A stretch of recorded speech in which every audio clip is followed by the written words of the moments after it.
ನಮಸ್ಕಾರ ವೀಕ್ಷಕರೇ, welcome to stocks Kannada. ಬನ್ನಿ ನಾಳೆ ನಿಫ್ಟಿ ಹಾಗೂ ಬ್ಯಾಂಕ್ ನಿಫ್ಟಿ ಅನಲೈಸ್ ಮಾಡೋಣ. ನಿಫ್ಟಿ ನೋಡಿ 187 ಪಾಯಿಂಟ್ ಅಪ್ಸೈಡ್ನಲ್ಲಿ ಟ್ರೇಡ್ ಆಗಿಬಿಟ್ಟು 25,010ರಲ್ಲಿ ಕ್ಲೋಸ್ ಆಗಿದೆ. 25,010. ನಿಫ್ಟಿ ನೋಡಿ 5 ಮಿನಿಟ್ಸ್ ಕ್ಯಾಂಡಲ್ ಸ್ಟಿಕ್ ಚಾರ್ಟ್ ಇದು. 24,906ರಲ್ಲಿ ಮಾರ್ಕೆಟ್ ಓಪನ್ ಆಯಿತು. ಹಾಗೆ 24,874 ಒಂದು ಲೋ ಫಾರ್ಮ್ ಆಯಿತು. ನಂತರ ಕಂಟಿನ್ಯೂ ಅಪ್ಸೈಡ್ ಮೂವ್ ಆಗ್ತಾ ಹೋಯಿತು. ಒಂದು 25,043 ಒಂದು ಹೈ ರೀಚ್ ಆಯಿತು. ನಂತರ complete consultation. Best option for option ಬಯಸ್ಗೆ ಸ್ಟಾರ್ಟಿಂಗ್ ಏನು ಮಾರ್ಕೆಟು 24,900 ಕೆಳಗಡೆ ಬಂತು. ಅವಾಗ ಒಂದು ಕಾಲ್ ಬೈ ಮಾಡಿಬಿಟ್ಟು ನಿನ್ನೆ ಒಂದು ಡೇ ಕ್ಲೋಸಿಂಗ್ ಏನಿದೆ 24,850 ಅದನ್ನು ಸ್ಟಾಪ್ ಲಾಸ್ ಇಟ್ಬಿಟ್ಟು ಒಂದು ಕಾಲ್ ಬೈ ಮಾಡಿದರೆ ಸೊ 25,000 ದಾಟಿದ ನಂತರ 25,000ನ ಸ್ಟಾಪ್ ಲಾಸ್ ಇಟ್ಬಿಟ್ಟು ಪ್ರಾಫಿಟ್ ಬುಕ್ಕಿಂಗ್ ಮಾಡ್ಕೋಬೋದಾಗಿತ್ತು. ಅದು ಒಂದೇ ಆಪ್ಷನ್. ಅದನ್ನು ಬಿಟ್ಟರೆ ನೆಕ್ಸ್ಟ್ ಯಾವುದೇ ಒಂದು ಅವಕಾಶ ಸಿಕ್ಕಿಲ್ಲ ಆಪ್ಷನ್ ಬಯಸ್ಗೆ. ಯಾಕಂದರೆ ಕಂಟಿನ್ಯೂ ರೇಂಜ್ ಬೌಂಡ್ನಲ್ಲಿದೆ ಅಂತ ಹೇಳ್ಬೋದು. ಡೈಲಿ ಚಾರ್ಟ್ ನೋಡಿ, ನಿಫ್ಟಿದು ಫಂಟಾಸ್ಟಿಕ್ ಫಾರ್ಮ್ ಆಗಿದೆ. ನಾವು ಒಂದು 5 ದಿನದ ಕೆಳಗಡೆ ಮೋಸ್ಟ್ಲಿ ಒಂದು ವಾರದಿಂದ ನಾನು ಹೇಳ್ತಾ ಇದ್ದೀನಿ, ಫಂಟಾಸ್ಟಿಕ್ ಪ್ಯಾಟರ್ನ್ ಇದೆ, ಅದನ್ನು ಕಂಟಿನ್ಯೂ ಆಗಿದೆ. ಇಲ್ಲಿಂದ ಹೇಳಿದ್ದೆ ನಾನು, ಡಬ್ಲ್ಯೂ ಪ್ಯಾಟರ್ನ್ ಕಾಣ್ತಾ ಇದೆ. ಸೊ ಡಬ್ಲ್ಯೂ ಪ್ಯಾಟರ್ನ್ ಫಾರ್ಮ್ ಆಗ್ಬೋದು ಅಂತ 1 ಡೇ 2 ಡೇ 3 4 5 ನೋಡಿ ಕಂಪ್ಲೀಟ್ ಆಯಿತು. ನಮ್ಮ ಪ್ಯಾಟರ್ನ್ ಕಂಪ್ಲೀಟ್ ಆಯಿತು. ಇದು ಒಂದು ಇತ್ತು ರೆಸಿಸ್ಟೆನ್ಸ್, ಅದ್ರ ಮೇಲ್ಗಡೆ ಕ್ಲೋಸ್ ಆಗಿದೆ. ಎಕ್ಸಾಕ್ಟ್ಲಿ 25,000 ಮೇಲ್ಗಡೆ ಕ್ಲೋಸ್ ಆಗಿದೆ. ಫಂಟಾಸ್ಟಿಕ್ ಪಾಸಿಟಿವ್ ಅಂತ ಹೇಳ್ಬೋದು, ಕನ್ಸಿಡರ್ ಮಾಡ್ಬೋದು. ನಾಳೆಗೂ ಕೂಡ ಪಾಸಿಟಿವ್ ಮೂಮೆಂಟಮ್ ಇರೋ ಸಾಧ್ಯತೆ ಇದೆ ಅನ್ಕೊತೀನಿ. ಅದರ್ವೈಸ್ ಯಾವಾಗ 25,000 ಟಚ್ ಆಗಿ ಲಾಸ್ಟ್ ಟೈಮ್ ಏನು ಅಲ್ಲಿಂದ ಫಾಲ್ ಆಯಿತು ಅದೇ ಸಿನಾರಿಯೋ ಬಂದರೂ ಬರ್ಬೋದು. ಯಾಕಂದರೆ ಒಂದು ಡಬಲ್ ಟಾಪ್ ಫಾರ್ಮ್ ಆದಾಗ ಫಾಲ್ ಆಗೋ ಚಾನ್ಸ್ ಕೂಡ ಇರುತ್ತೆ, ಹೇಳಕ್ಕೆ ಬರಲ್ಲ. ಅದನ್ನು ಗಮನದಲ್ಲಿಡಿ. ಓವರಾಲ್ ನನ್ನ ಸಿನಾರಿಯೋ ಪ್ಯಾಟರ್ನ್ ಪ್ರಕಾರ ಹೇಳೋದಾದರೆ ಇಲ್ಲಿವರೆಗೆ ಮಾರ್ಕೆಟ್ ರೀಚ್ ಆಗ್ಬೋದು. ಎಷ್ಟಿದೆ ಇದು? 24,130 ಇದೆ. 130 24 ಅಲ್ಲ, 25,130 25,130 ಅಲ್ಲಿವರೆಗೆ ರೀಚ್ ಆಗೋ ಚಾನ್ಸ್ ಇದೆ. ನಂತರ ಅಲ್ಲಿಂದ ಕಂಟಿನ್ಯೂಷನ್ ಆಗ್ಬೋದು ಅಥವಾ ರಿಜೆಕ್ಷನ್ ಆಗೋ ಚಾನ್ಸ್ ಇರುತ್ತೆ. ಯಾಕಂದರೆ ನೋಡಿ 1 2 3 4 5 6 ದಿನ ಆಯಿತು ಕಂಟಿನ್ಯೂ ಅಪ್ಸೈಡ್ ಮೂಮೆಂಟ್ ನಮ್ಮಲ್ಲಿದೆ. ಮಾರ್ಕೆಟು ಒಂದು ಸೈಡ್ ವೇಸ್ ಆಗ್ಬೋದು, ಇಲ್ಲ ಸ್ಲೈಟ್ ಒಂದು ದಿನ ಫಾಲ್ ಆಗಿಬಿಟ್ಟು ಮತ್ತೆ ರಿಕವರಿ ಆಗೋ ಚಾನ್ಸೂ ಇರುತ್ತೆ. ಫಾಲ್ ಆದರೆ ಎಷ್ಟು? ಇದು ಒಂದು ಬೆಸ್ಟ್ ನಮಗೆ ಎಷ್ಟು ಬರುತ್ತೆ? 24,900 880 ಈ ಥರ ಬರುತ್ತೆ. 24,880 ಇದು ಒಂದು ಬಿಗ್ ಒಂದು ಸಪೋರ್ಟ್ ಅಂತ ಕನ್ಸಿಡರ್ ಮಾಡ್ಬೋದು ನಾವು. ಓಕೆ, ಇದೇ ಒಂದು ಬೆಸ್ಟ್ ಸಪೋರ್ಟು. ನಾಳೆಗೂ ಕೂಡ 24,880 ಬಿಗ್ ಸಪೋರ್ಟ್. ಇವತ್ತಿನ ಲೋ ಕೂಡ ಹೌದು, ಹೀಗಾಗಿ ಅದನ್ನು ಮೇಜರ್ ಸಪೋರ್ಟ್ ಅಂತ ಕನ್ಸಿಡರ್ ಮಾಡೋಣ. ಈ ನಾಳೆ 25,078 73 ಏನಿದೆ ಹೈ, ಅದನ್ನು ಕ್ರಾಸ್ ಆದ ನಂತರ ಇಮಿಡಿಯೇಟ್ 25,130 ರೀಚ್ ಆಗೋ ಚಾನ್ಸ್ ಇರುತ್ತೆ. ಇವೆರಡು ಅಪ್ಸೈಡ್ ನಾವು ರೆಸಿಸ್ಟೆನ್ಸ್ ಅಂತ ಇಟ್ಕೊಳ್ಳೋಣ. First target 25,078, next 25,130. ಇವೆರಡು ರೀಚ್ ಆದ ಬಂದರೆ ಫರ್ದರ್ ನಾವು ವಿಚಾರ ಮಾಡ್ಬೋದು. ಸೊ ಡೌನ್ ಸೈಡ್ 24,880 ಅದು ಒಂದೇ ಸಪೋರ್ಟನ್ನು ಇಟ್ಕೊಳ್ಳೋಣ. ಕೆಳಗಡೆ ಬಂದರೂ ಕೂಡ ಅದನ್ನು ಹೋಲ್ಡ್ ಮಾಡೋ ಎಲ್ಲ ಚಾನ್ಸಸ್ ಇರುತ್ತೆ 24,880.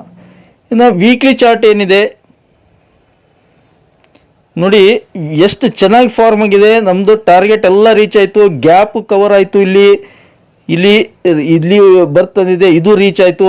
ಇನ್ನು ವಾರದ 1ನೇ ದಿನ 2ನೇ ದಿನ ನಾಳೆ ಹೇಗೆ ಮೂವ್ ಆಗುತ್ತೆ ನೋಡಬೇಕು. ಈ ವಾರದ್ದು ಏನಾದರೂ ಕ್ಯಾಂಡಲ್ ಈ ಥರ ಬಿಗ್ ಕ್ಯಾಂಡಲ್ ಫಾರ್ಮ್ ಆಗುತ್ತಾ? ಚೆನ್ನಾಗಿ ಆ ಥರ ಫಾರ್ಮ್ ಆಗಿದ್ರೆ ಚೆನ್ನಾಗಿರುತ್ತೆ. ನೋಡಿ 1 2 3 4 5 1 2 3 4 5 ಇನ್ನೊಂದು ಅಪ್ಸೈಡ್ ಮೂವ್ ಆಗೋ ಚಾನ್ಸ್ ಇದೆ ಅನ್ಕೊಂತೀನಿ. ನೋಡೋಣ. ಬ್ಯಾಂಕ್ ನಿಫ್ಟಿ ನೋಡಿ 51,000 ಕ್ರಾಸ್ ಆಯಿತು. 51,148ರಲ್ಲಿ ಕ್ಲೋಸ್ ಆಗಿದೆ. 214 ಪಾಯಿಂಟ್ ಅಪ್ಸೈಡ್ನಲ್ಲಿ ಕ್ಲೋಸ್ ಆಗಿದೆ. 51,000 ಎಬೋವ್ ಕ್ಲೋಸ್ ಆಗಿದೆಯಲ್ಲ, ದಟ್ ಈಸ್ ಫಂಟಾಸ್ಟಿಕ್ ಅಂತ ಹೇಳ್ಬೋದು. ಬ್ಯಾಂಕ್ ನಿಫ್ಟಿ ನೋಡಿ 5 ಮಿನಿಟ್ಸ್ ಚಾರ್ಟ್ ಇದು 51,100 ಎಕ್ಸಾಕ್ಟ್ಲಿ ಅಲ್ಲಿ ಮಾರ್ಕೆಟ್ ಓಪನ್ ಆಯಿತು. ಅಲ್ಲಿಂದ 51,100ರಿಂದ 51,060ವರೆಗೆ ಬಂತು. ನಂತರ 5 ನಿಮಿಷದಲ್ಲಿ ಮತ್ತೆ ರಿಕವರಿ ಆಯಿತು.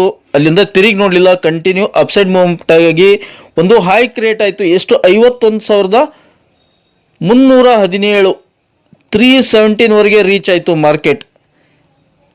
51,317ವರೆಗೆ ನೋಡಿ. 51,100ರಿಂದ 51,317 ಕೇವಲ ಒಂದು ಗಂಟೆಯಲ್ಲಿ ರೀಚ್ ಆಯಿತು. ಹೀಗಾಗಿ 51,100ರನ್ನ ಸ್ಟಾಪ್ ಲಾಸ್ ಇಟ್ಬಿಟ್ಟು ಕಾಲ್ ಬೈ ಮಾಡಿದರೆ ಒಂದು 200 ಪಾಯಿಂಟ್ ಸಿಗೋದು. 51,300 ರೀಚ್ ಆದಾಗ, ಯಾಕಂದರೆ ರೆಸಿಸ್ಟೆನ್ಸ್ ಇರುತ್ತೆ ಇಲ್ಲಿ, ಅಲ್ಲಿ ಪ್ರಾಫಿಟ್ ಬುಕ್ ಮಾಡ್ಕೊಂಡಿದ್ರೆ 200 ಪಾಯಿಂಟ್ ಪ್ರಾಫಿಟ್ ಸಿಗೋದು. ಅದನ್ನ ಪ್ರೀಮಿಯಂನಲ್ಲಿ ಸ್ಟ್ರೈಕ್ ಪ್ರೈಸ್ನಲ್ಲಿ ಕನ್ವರ್ಟ್ ಮಾಡಿ ನೋಡಿ ನೀವು. ಅಟ್ಲೀಸ್ಟ್ ಇನ್ ದ ಮನಿ ಆಗಿದ್ದರೆ ಏನಿಲ್ಲ ಅಂದ್ರೂ 40% ಸಿಗೋದು.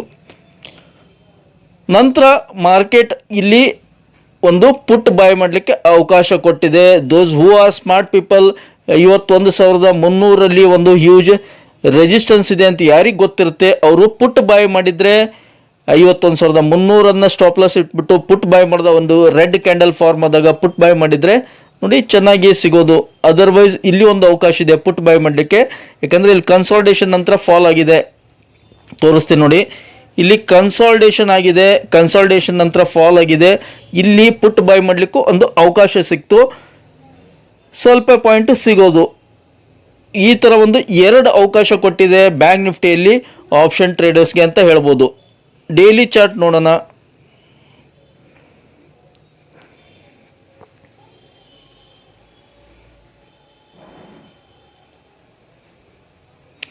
ನಿಫ್ಟಿಗೆ ಕಂಪೇರ್ ಮಾಡಿದರೆ ಬ್ಯಾಂಕ್ ನಿಫ್ಟಿಯಲ್ಲಿ ಇನ್ನೂ ಒಂದು ರ್ಯಾಲಿ ಪೆಂಡಿಂಗ್ ಇದೆ ಅಂತ ನಾನು ಹೇಳೋಕ್ಕೆ ಇಷ್ಟಪಡ್ತೀನಿ.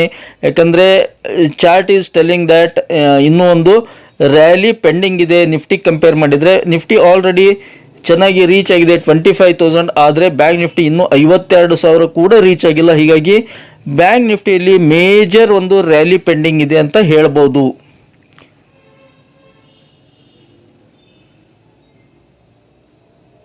ಓಕೆ, ಬ್ಯಾಂಕ್ ನಿಫ್ಟಿಯಲ್ಲಿ ಸಪೋರ್ಟ್ ರೆಸಿಸ್ಟೆನ್ಸ್ ನಾಳೆಗೆ ನೋಡೋದಾದರೆ ನಾವು ನೋಡಿ, ಫಸ್ಟ್ ಸಪೋರ್ಟ್ ಬಂದ್ಬಿಟ್ಟು 51,000, ಅದನ್ನು ಒಂದೇ ಇಡ್ತೀನಿ ನಾನು. 51,000 ಇಸ್ ಎ ಮೇಜರ್ ಸಪೋರ್ಟ್. ಅದ್ರ ಕೆಳಗಡೆ ಬಂದರೆ 50,750 ಬಿಗ್ ಸಪೋರ್ಟ್. ಇವೆರಡು ಸಪೋರ್ಟನ್ನು ಕನ್ಸಿಡರ್ ಮಾಡಿ. First support 51,000, second support 50,750. ಇನ್ನು ಅಪ್ಸೈಡ್ ರೆಸಿಸ್ಟೆನ್ಸ್ ಎಲ್ಲಿ ಫೇಸ್ ಆಗುತ್ತೆ 51,300, 51,300 ಒಂದು ರೆಸಿಸ್ಟೆನ್ಸ್ ಇದೆ. ಅದನ್ನು ಬೀಟ್ ಮಾಡ್ತು, ಅದನ್ನು ಕ್ರಾಸ್ ಆಗಿ ಒಂದು 15 ನಿಮಿಷ ಸಸ್ಟೇನ್ ಆತಂದರೆ 51,800ವರೆಗೆ ಯಾವುದೇ ಹರ್ಡಲಿಲ್ಲ, ಈಸಿಲಿ ರೀಚ್ ಆಗುತ್ತೆ. ಇವತ್ತು ಕೂಡ ಅದೇ ಆಗಿದ್ದು. 51,300 ದಾಟಿದ ನಂತರ ಅಲ್ಲಿ ಸೆಲ್ಲರ್ಸ್ ಆ್ಯಕ್ಟಿವ್ ಆದರು, ಹೀಗಾಗಿ ಫಾಲ್ ಆಯಿತು. ಅದರ್ವೈಸ್ ಅಲ್ಲಿ ಒಂದು 15 ನಿಮಿಷ ಸಸ್ಟೇನ್ ಆಗಿದ್ದರೆ ಅಪ್ಸೈಡ್ ಮೂಮೆಂಟಮ್ ಬರ್ತಾ ಇತ್ತು. ಅಲ್ಲಿ ಸಸ್ಟೇನ್ ಆಗಲಿಲ್ಲ, ಅದು 51,300 ಕೆಳಗಡೆ ಟ್ರೇಡ್ ಆಗಲಿಕ್ಕೆ ಸ್ಟಾರ್ಟ್ ಆಯಿತು. 51,300 ಮೇಲ್ಗಡೆ ಒಂದು 15 ನಿಮಿಷ ಟ್ರೇಡ್ ಆಗಿದ್ದರೆ ಡೆಫಿನೆಟ್ಲಿ ಅದು ಅಪ್ಸೈಡ್ ಮೂವ್ ಬರ್ತಾ ಇತ್ತು. ನಾಳೆ ಕೂಡ ಅದೇ ಸಿನೇರಿಯೋ ಇರುತ್ತೆ. 51,300 ಮೇಲ್ಗಡೆ ಅಟ್ಲೀಸ್ಟ್ ಒಂದು 15 ನಿಮಿಷ 5 ನಿಮಿಷದ ಒಂದು 3-4 ಕ್ಯಾಂಡಲ್ ಫಾರ್ಮ್ ಆದ್ವು ಅಂದರೆ ಅಪ್ಸೈಡ್ ಬಿಗ್ ರ್ಯಾಲಿ ಬರುತ್ತೆ. ಇಲ್ಲ ಫಾಲ್ ಆಯ್ತಂದ್ರೆ ಅಲ್ಲಿಂದನೇ ಮತ್ತೆ ಫಾಲ್ ಆಗ್ಬೋದು, ಮತ್ತೆ 51,000ವರೆಗೆ ಬರೋ ಚಾನ್ಸ್ ಇರುತ್ತೆ. ಈ ಥರ ಸಿನೇರಿಯೋ ಇದೆ. ಬ್ಯಾಂಕ್ ನಿಫ್ಟಿಯಲ್ಲಿ ರ್ಯಾಲಿ ಅಂತೂ ಪೆಂಡಿಂಗ್ ಇದೆ, ಅದು ಯಾವಾಗ ಬರುತ್ತೆ ಗೊತ್ತಿಲ್ಲ. ಬಿಗ್ ರ್ಯಾಲಿ ಪೆಂಡಿಂಗ್ ಇದೆ ಅಂತ ಹೇಳ್ಬೋದು. ವೀಕ್ಲಿ ಚಾರ್ಟ್ ಏನು ಹೇಳುತ್ತೆ? Weekly chart what it tells?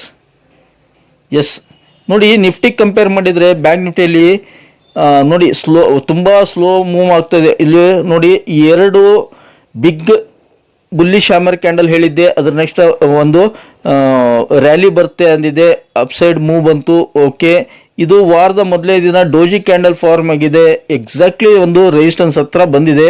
ಅದನ್ನು ಕ್ರಾಸ್ ಆತಂದರೆ first target 52,000 on weekly basis ಹೇಳ್ತಾ ಇರೋದು ನಾನು, ಡೈಲಿ ಅಲ್ಲ, ವೀಕ್ಲಿ ಬೇಸಿಸ್. ಅಂದರೆ ಗುರುವಾರ ಶುಕ್ರವಾರದವರೆಗೆ ಇಷ್ಟು ಟಾರ್ಗೆಟ್ ಬರ್ಬೋದು. 52,000 ಅದನ್ನು ದಾಟಿದರೆ 53,000 ಲೈಫ್ ಟೈಮ್ ಹೈ ಏನಿದೆ ಅಲ್ಲ ಅದನ್ನು ಕ್ರಾಸ್ ಆಗುತ್ತೆ.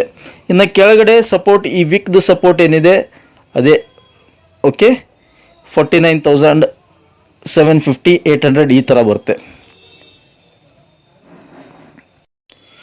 ನೋಡಿ, ಅಮೇರಿಕನ್ ಮಾರ್ಕೆಟ್ನಲ್ಲಿ ಡೌ ಜೋನ್ಸು ಪಾಸಿಟಿವ್ನಲ್ಲಿ ಟ್ರೇಡ್ ಆಗ್ತಾಯಿದೆ.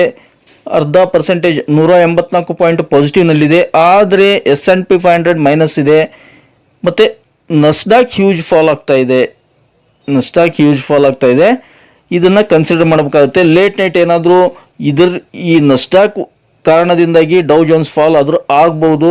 ಅದು ಫಾಲ್ ಆತಂದರೆ, ಡೌ ಜೋನ್ಸ್ ಫಾಲ್ ಆತಂದರೆ ಇಮಿಡಿಯೇಟ್ ನಮ್ಮ SGX ನಿಫ್ಟಿ ಕೂಡ ಫಾಲ್ ಆಗೋ ಚಾನ್ಸ್ ಇರುತ್ತೆ.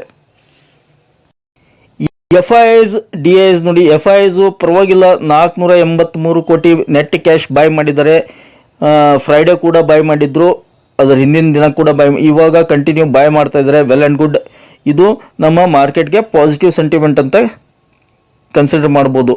483 ಕೋಟಿ ಪರವಾಗಿಲ್ಲ, ಪ್ಲಸ್ನಲ್ಲಿದೆ ಅಲ್ಲ, ಅಷ್ಟು ಸಾಕು ಬೈ ಮಾಡಿದ್ದಾರೆ. ಇನ್ನು DIs ಏನು ಮಾಡಿದ್ದಾರೆ, ಇವರು ಕೂಡ 1870 ಕೋಟಿ ನೆಟ್ ಕ್ಯಾಶನ್ನು ಬೈ ಮಾಡಿದ್ದಾರೆ. ಹೀಗಾಗಿ ಇದು ಒಂದು ಪಾಸಿಟಿವ್ ಅಂತ ಕನ್ಸಿಡರ್ ಮಾಡ್ಬೋದು. ನೋಡಿ, SGX ನಿಫ್ಟಿ ಅಥವಾ ಗಿಫ್ಟ್ ನಿಫ್ಟಿ -20 ಪಾಯಿಂಟ್ ಮೈನಸ್ನಲ್ಲಿ ಟ್ರೇಡ್ ಆಗ್ತಾ ಇದೆ ಪ್ರೆಸೆಂಟ್ ಇವಾಗ. ಹೀಗಾಗಿ ಕನ್ಸಿಡರ್ ಮಾಡಬೇಕಾಗತ್ತೆ. ಕಂಟಿನ್ಯೂ ಒಂದು 4 ದಿನ ಮಾರ್ಕೆಟ್ ಓಡಿದೆ. ಹೀಗಾಗಿ ನಾಳೆ ಒಂದಿನ ಹಾಲ್ಟ್ ಆದರೂ ಆಗ್ಬೋದು, ಮತ್ತೆ ನೆಕ್ಸ್ಟ್ ಡೇ ಅಪ್ಸೈಡ್ ರ್ಯಾಲಿ ಕೊಡ್ಬೋದು. ನಾಳೆ ಅಥವಾ ಮತ್ತೆ ರೇಂಜ್ ಬೌಂಡನ್ನು ಇರ್ಬೋದು, ಹೇಳಕ್ಕೆ ಬರಲ್ಲ. ಗ್ಯಾಪ್ ಡೌನ್ ಅಥವಾ ಒಂದು ಮೈಲ್ಡ್ ಏನಾಗುತ್ತೆ, ರೇಂಜ್ ಬೌಂಡ್ನಲ್ಲಿ ಓಪನ್ ಆಗ್ಬೋದು. ಫ್ಲಾಟಿಶ್ ಓಪನ್ ಆಗೋ ಚಾನ್ಸ್ ಇರುತ್ತೆ ಅಂತ ನಾನು ಅನ್ಕೊತೀನಿ. ಗ್ಯಾಪ್ ಅಪ್ ಏನು ಸಿಗ್ಲಿಕ್ಕಿಲ್ಲ, ಫ್ಲಾಟಿಶ್ ಓಪನಿಂಗ್ ಆಗ್ಬೋದು. ಐ ಹೋಪ್ ಈ ಒಂದು ಮಾಹಿತಿ ನಿಮ್ಗೆ ಇಷ್ಟ ಆಗಿದೆ ಅಂದ್ಕೊಂಡಿದ್ದೀನಿ. ಇಷ್ಟ ಆಗಿದ್ರೆ ಮತ್ತೇನೆ ಆಗ್ತದೆ, ಬೇಗ ಚಾನಲ್ಗೆ ಸಬ್ಸ್ಕ್ರೈಬ್ ಮಾಡಿ. ಹಾಗೆ ಕಮೆಂಟ್ ಬಾಕ್ಸ್ನಲ್ಲಿ ಕಮೆಂಟನ್ನು ಡ್ರಾಪ್ ಮಾಡ್ತಾ don't forget to hit the like button. Thank you friends, thank you all.